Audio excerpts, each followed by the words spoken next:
महिला एवं बाल विकास राज्य मंत्री निर्मला भूरिया ने भाजपा की नई संगठनात्मक व्यवस्था और टेक होम राशन प्रणाली में किए गए बदलाव को लेकर महत्वपूर्ण बयान दिया।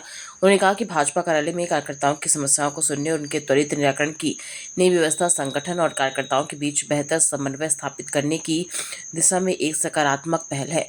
वहीं टेक होम राशन वितरण की जिम्मेदारी राष्ट्रीय ग्रामीण आजीविका मिशन से महिला एवं बाल विकास विभाग को सौंपे जाने के निर्णय पर मंत्री ने स्पष्ट किया कि सरकार का उद्देश्य बच्चों, गर्भवती महिलाओं और हितग्राहियों का बेहतर पोषण और प्रभावी सेवाएं प्रदान कर पहुंचाना है। उन्होंने कहा कि किसी भी व्यवस्था में जहां सुधार की आवश्यकता महसूस होती है, वहां समय के अनुसार बदलाव करना आवश्यक होता है और महिला एवं बाल विकास विभाग ने जिम्मेदारी को पूरी पारदर्शिता, जवाबदेही और प्रभावी तरीके से संचालित करेगा। केंद्र है जो प्राइवेट भवनों में संचालित किए जा रहे हैं, किराए के भरोसे चलाई जा रही है आंगनबाड़ी केंद्र, कब तक उनको जो है सरकारी भवन मिलेगा? देखिए, हम लगातार जो हमारे या तो जहाँ आंगनवाड़ी भवन नहीं है, आंगनवाड़ी विहीन जो संस्थाएं हैं, हमारी आंगनवाड़ियाँ हैं, और जहाँ किराए पे लग रही हैं, प्राथमिकता के आधार पे वहाँ हम नए आंगनवाड़ी भवन मंजूर कर रहे हैं। पिछली बार भी हमने 3000 के लगभग करीबन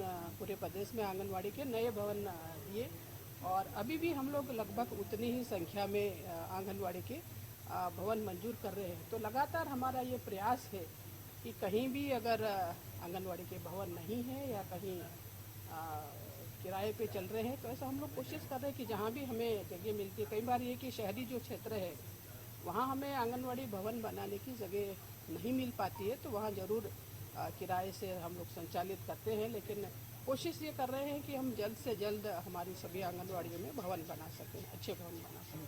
ठीक, बहुत बहुत धन्यवाद। मैडम, कैबिनेट में एक बड़ा निर्णय लिया है पोषण आहार को लेकर के, फिर से निजी प्लेयर्स को पोषण आहार की जिम्मेदारी दी जा रही है। देखिए, ऐसा तो कुछ नहीं है कि निजी को दिया जा रहा है, या ऐसा तो कोई किया नहीं है, और ये कि एक व्यवस्था है, और व्यवस्था परिवर्तन होता रहता है।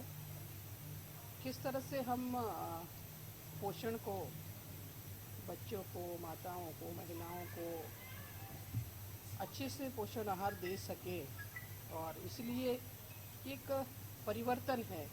अभी ऐसा कोई निर्णय नहीं लिया है कि किसी प्राइवेट उसको देंगे या ऐसा कुछ करेंगे, आने वाले समय में देखते हैं।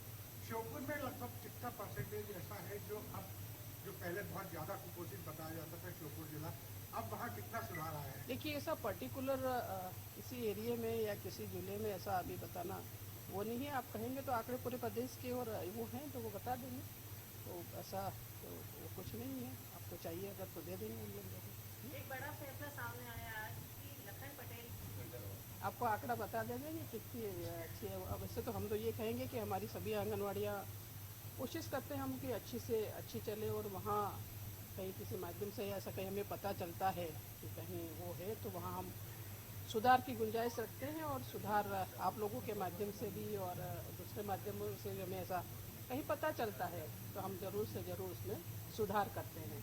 जो वहाँ कार्यकर्ता है, जो काम करते हैं, वहाँ अन्य जगह को भी काम पे लगाया जाता है क्योंकि आंगनबाड़ी पर नुकसान होता है। नहीं, अन्य जगह कहाँ, मतलब सरकारी काम उसके लिए उनको नहीं, कभी कभी हाँ ऐसा होता है कि कहीं ना कहीं उनका चाहे जनगणना हो या कहीं ऐसा लगा देते हैं, लेकिन वो भी एक ज़रूरी काम है। तो लेकिन हम कोशिश ये करते हैं कि हमारे जो काम है, उनका जो काम है वही काम वो कर सकें। ऐसा प्रयास हम लोगों का रहता है।